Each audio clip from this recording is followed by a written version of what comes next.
नहीं बेटा, कल नहीं भेजी थी, वो पीडीएफ में आज सेंड करूंगा आपको। वन बाय वन बेटा, अपने अपने जो फर्स्ट चैप्टर के डाउट्स हैं वो आप मुझे बताइए, ताकि हम उन क्वेश्चंस को डिस्कस कर सकें।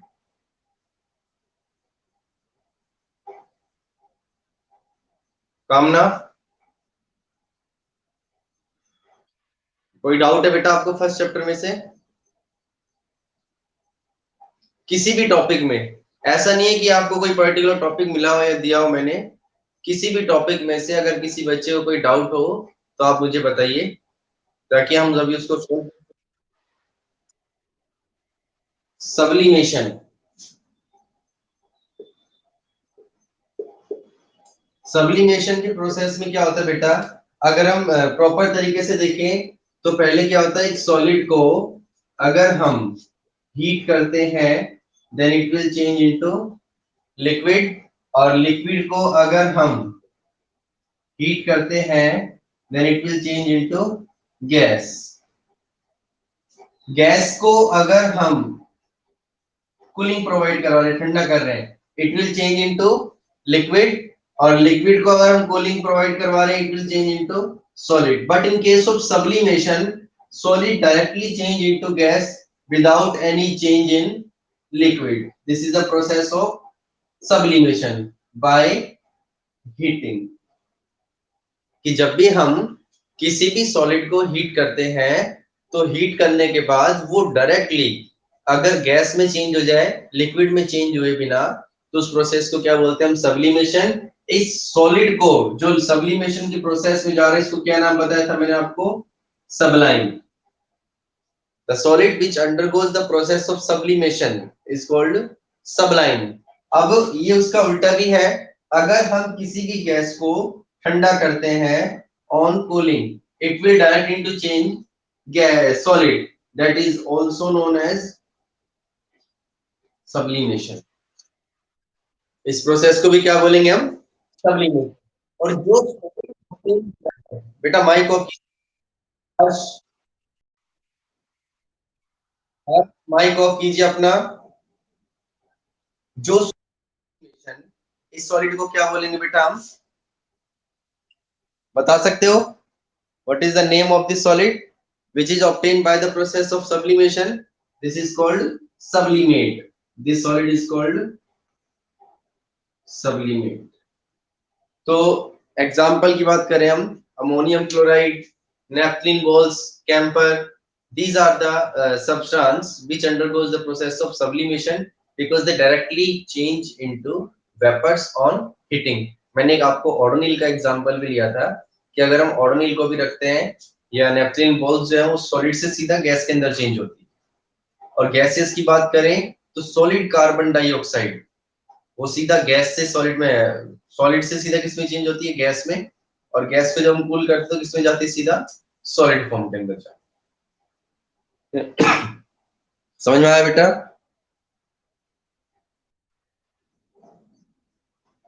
हाँ जी, और बताइए। Little, sorry, deposition means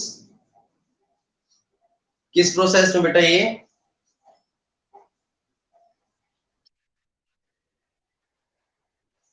deposition का तो बेटा कोई नहीं था टॉपिक, मैंने आपको नहीं करवाया, सब्लिमेशन का टॉपिक बताया था।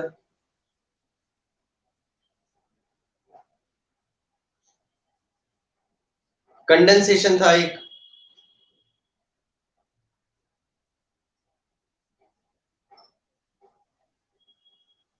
आवाज आ रही बेटा? लिटिल है बेटा?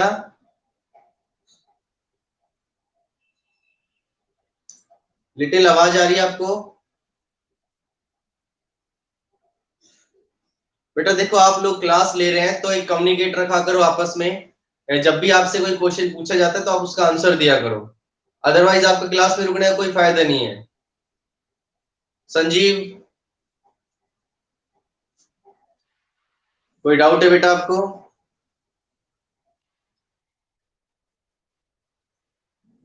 लेटेंट हीट क्या होती है, पहले आप मेरे को वो बताओ। Sanjeev, what is latent heat?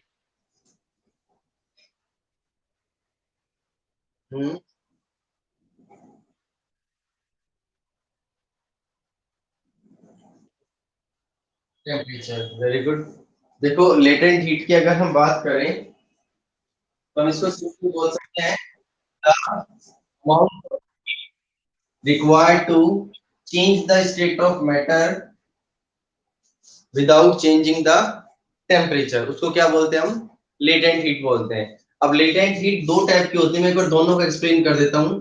पहले हीट ऑफ वेपोराइजेशन के केस में एक लिक्विड को किस में चेंज कर रहे हैं? सॉलिड के अंदर। तो लेटेंट हीट ऑफ फ्यूजन और दूसरा क्या है हमारे पास? Latent heat of vaporization. Fusion के केस के अंदर we change a solid into liquid, और इसके अंदर ये किस पे चेंज होता है? At their melting point, and after that temperature remains constant. Melting point के बाद जो टेम्परेचर है वो क्या हो जाता है? कांस्टेंट हो जाता है। Means we can say that the amount of heat required to convert 1 kilogram of a solid into liquid at its melting point without changing any temperature, कि melting point तक तो टेम्परेचर चेंज होगा हो जाता है, और टेम्परेचर जब constant हो जाएगा तो उसका मतलब जो हम हीट प्रोवाइड करवा रहे हैं वो किस में यूज हो गया? It is used to break down the forces of attraction between the particles of matter. ठीक है। Same latent heat of vaporization, in this case we change a liquid into vapors.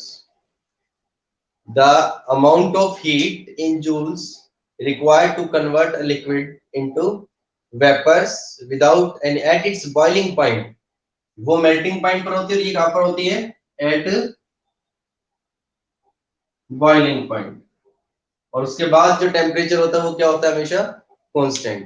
That is known as latent heat of vaporisation. इसका भी same वही process है। Question बनता है कि भाई लेटेंट हीट टेम्परेचर इंक्रीज क्यों नहीं करती, तो हम क्या बताएंगे? Because it is used to overcoming the forces of attraction between the particles of matter, that's why it does not change the temperature of the substance. समझ में आया संजीव?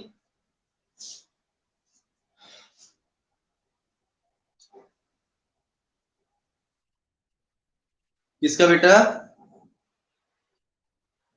कंडेंसेशन का एग्जांपल आपको मैंने बताया था कि अगर हमारे पास एक ग्लास में क्रश्ड आइस पीसीज है, हमने बर्फ के पीसीज डाल रखे हैं इसके अंदर, तो हम क्या ऑब्जर्व करते हैं कि जो ग्लास के बाहर सारे गीला हो जाता है, यहाँ पर वाटर ड्रॉपलेट्स आ जाती है। तो ये जो वाटर ड्रॉपलेट्स आ रही है कहां से आ रही है? एटमॉस्फेयर के अंदर एयर में जो वाटर वेपर्स हैं they condense when coming in the contact with the ice.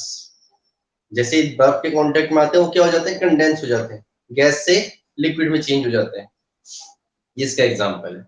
या हम दूध गर्म करते हैं, उसके बाद हमने गर्म करने के बाद जैसे उसके ऊपर प्लेट ढकी तो हम क्या देखते हैं कुछ टाइम बाद की प्लेट को जैसे आप हटाते हैं तो उसके नीचे सारा पानी गिरना शुरू हो जाता है। This is also the example of condensation.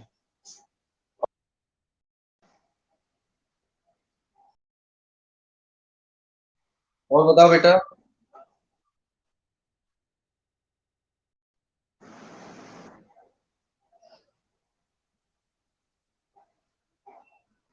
बोलो बेटा।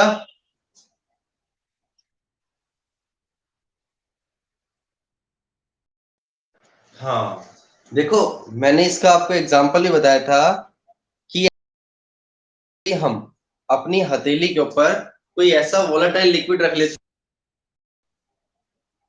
जिससे हमें क्या फील होता है? कूलिंग फील होती है। ऐसा क्यों होता है? देखो कि जब भी हमने अपने हाथ पे कोई भी पेट्रोल या डीजल रखा, सॉरी पेट्रोल रखा, उसके बाद वो लिक्विड स्टेट में है और किस में चेंज होगा? वो वेपर स्टेट में। वेपर स्टेट में चेंज होने के लिए उसको क्या चाहिए?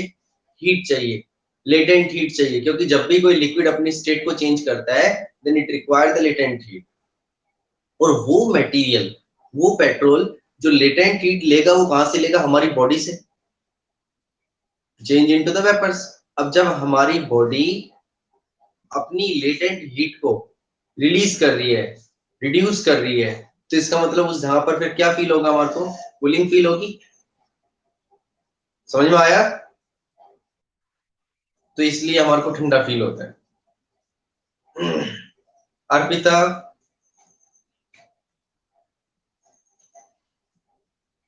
अर्पिता आवाज आ रही बेटा आपको?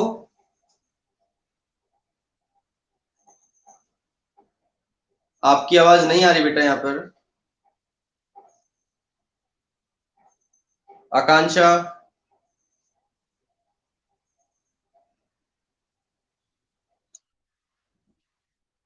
आकांक्षा, कोई डाउट है बेटा आपका? सभी कंसेप्ट क्लियर है आपके? ब्राउनियन मोशन क्या होता है बेटा?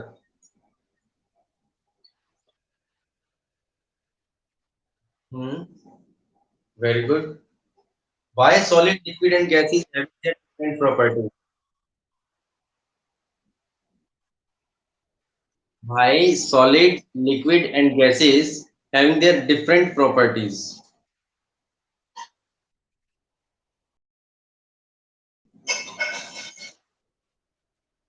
Very good. And different forces of attraction. इसकी जो फोर्स ऑफ अट्रैक्शन होती है, जिसकी वजह से हमें ज्यादा से ज्यादा हीट की रिक्वायरमेंट होती है इसको ब्रेक डाउन करने के लिए। ठीक है, नेक्स्ट बताओ बेटा। दिया,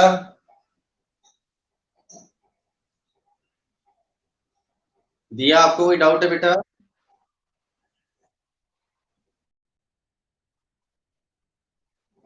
हाँ,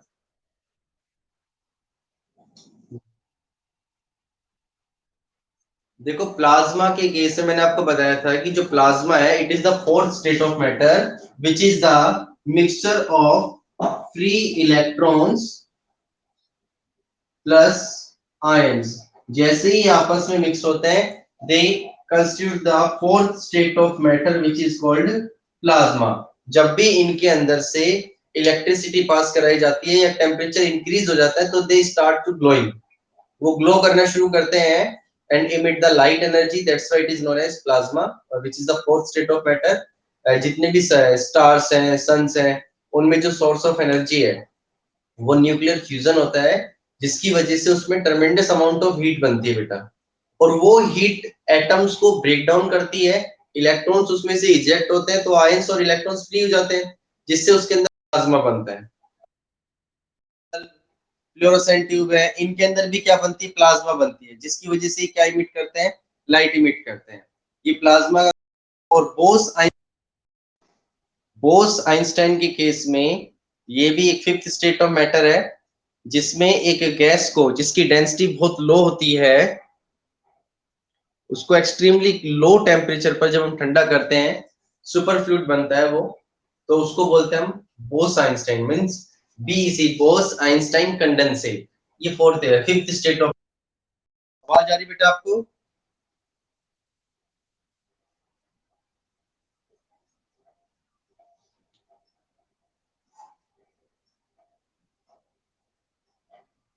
हर्ष यादव, हर्ष यादव,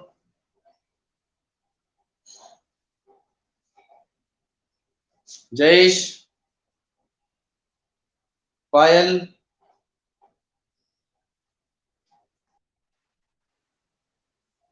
पायल कोई डाउट है बेटा? हो गए, ओके। हर्ष, क्रिश, क्रिश आवाज आ रही बेटा?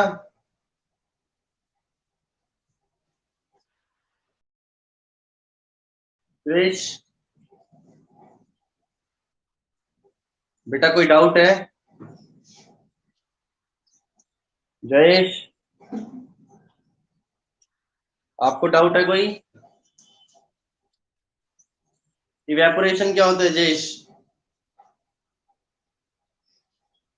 Jayesh, what is evaporation?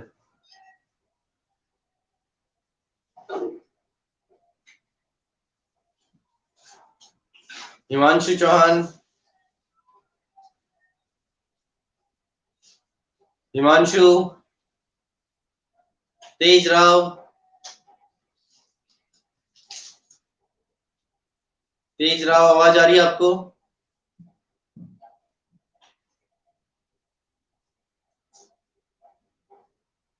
आस्था,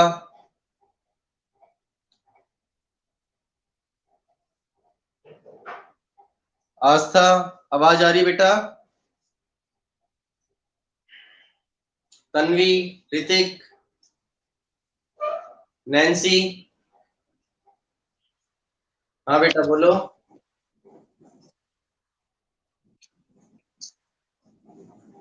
बोलो बेटा, आवाज नहीं आ रही मेरे को बेटा। तन्वी, क्या बोल रहे बेटा?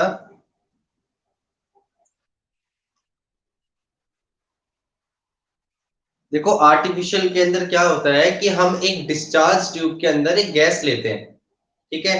जैसे सपोज करो हमने फ्लोरोसेंट ट्यूब के अंदर हीलियम गैस ले रखी है।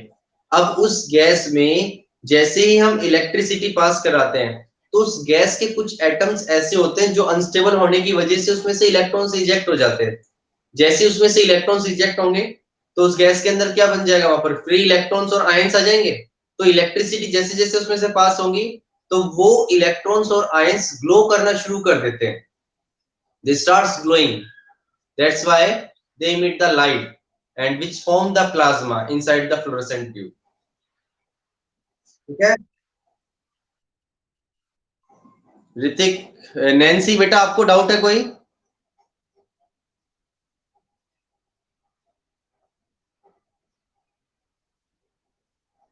नैन्सी आवाज नहीं आ रही बेटा आपकी।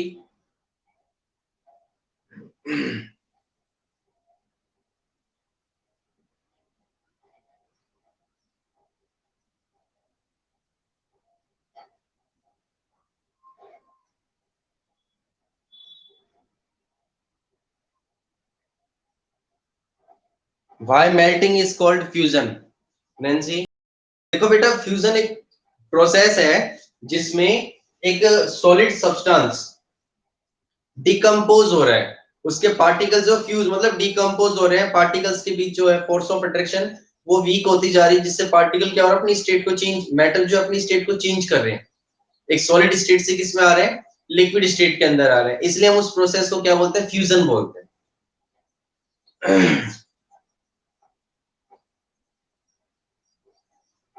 काइनेटिक एनर्जी एंड रिजिडिटी, तेज।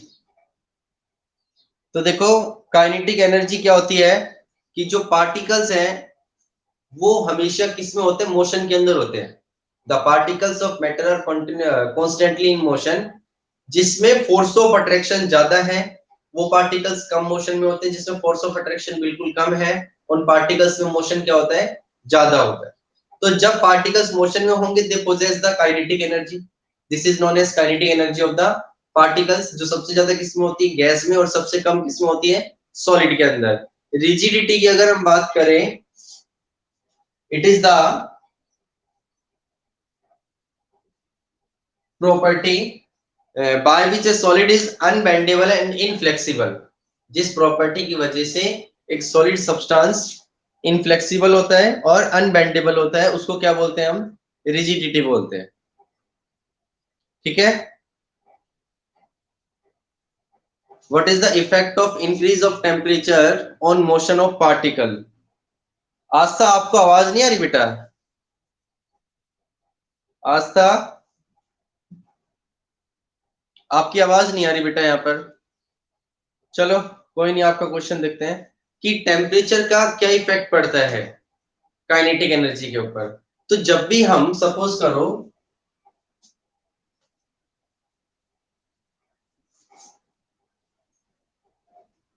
जैसे ये हमारे पास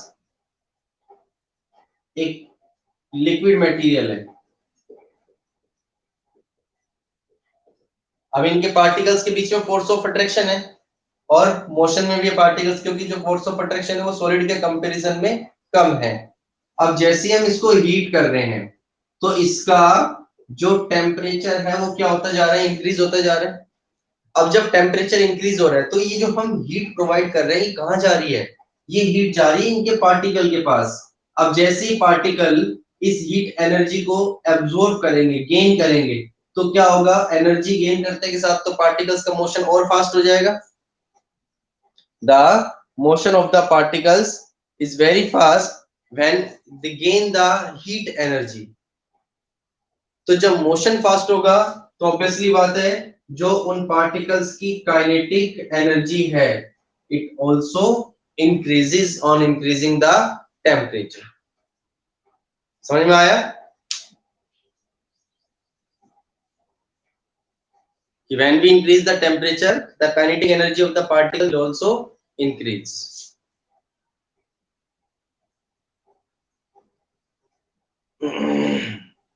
शमशेर,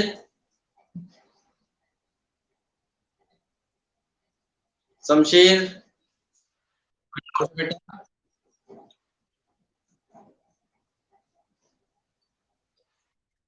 हाँ कोई डाउट नहीं है। खुशी,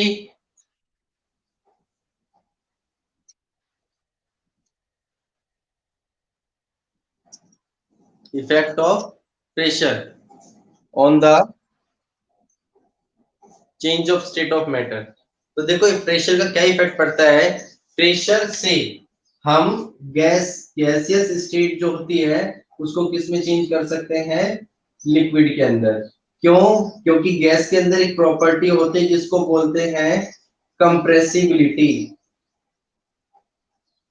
क्या बोलते हैं, कंप्रेसिबिलिटी। खुशी, व्हाट इज कंप्रेसिबिलिटी बेटा?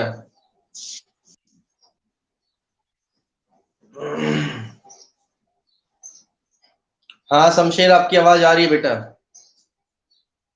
खुशी, कंप्रेसिबिलिटी क्या होती है बेटा?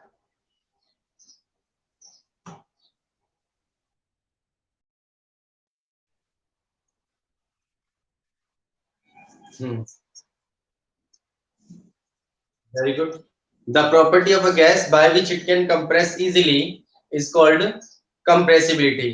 तो जो compressibility प्रॉपर्टी होती है इसी की वजह से हम एक गैसियस पार्टिकल्स जो होते हैं उनको प्रेशर अप्लाई करके किस में चेंज कर सकते हैं, लिक्विड में चेंज कर सकते हैं। क्योंकि जैसे जैसे हम प्रेशर इंक्रीज करेंगे तो पार्टिकल्स जो वो एक दूसरे पार्टिकल्स एक दूसरे क्लोज लिक्विड स्टेट धीरे धीरे किसमें कन्वर्ट होना शुरू हो जाएंगे, वो लिक्विड स्टेट के अंदर कन्वर्ट होना शुरू हो जाएंगे। ठीक है,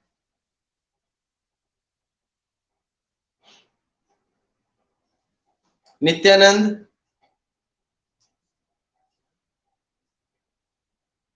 नित्यानंद आवाज आ रही है आपको? स्नेहा,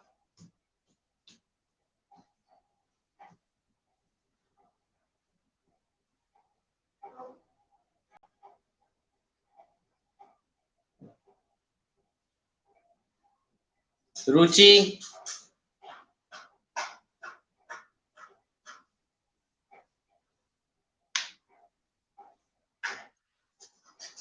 बेटा आपकी आवाज नहीं आ रही, आप अपना मैसेज टाइप कीजिए कि क्या प्रॉब्लम है आपको।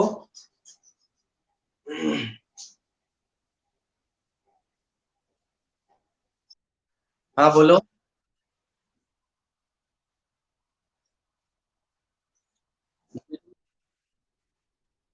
हाँ तो ये वही क्वेश्चन है जो मैंने आपको लेटेंट हीट का टॉपिक पढ़ाया था कि why the temperature of a material remains constant when it change its state, means melting point पर boiling point पर टेम्परेचर चेंज क्यों होता है, तो आप क्या बताओगे, बिकॉज ड्यूरिंग मेल्टिंग और बॉइलिंग कुछ भी यूज कर सकते हैं, इसमें जो भी क्वेश्चन में दे रखा है, the heat energy which we provide after melting point is used to break down the forces of attraction between the particles of matter, that's why it does not increase the temperature of the substance। समझ में आया, heat से related ही concept है बेटा ये।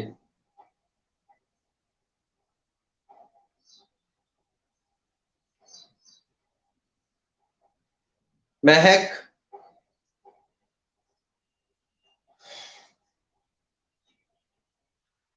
आपको कोई doubt है बेटा?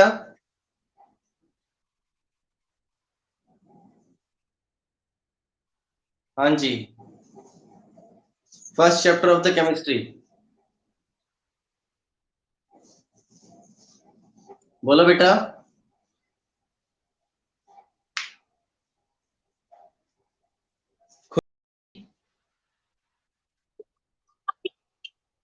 बेटा आपकी क्लियर आ रही है मेरे पास अब, पहले आपकी भी नहीं आ रही थी, अब देखो।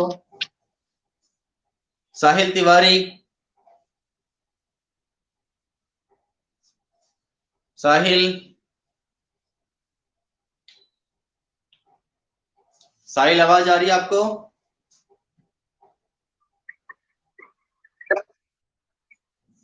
अब आ रही है बेटा?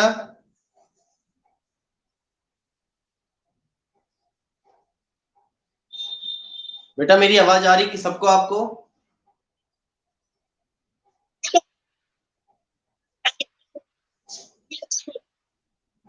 चलो कोई नहीं। अच्छा आप ये सुनिए, अब जो आपका होमवर्क है वो है एनसीईआरटी क्वेश्चंस।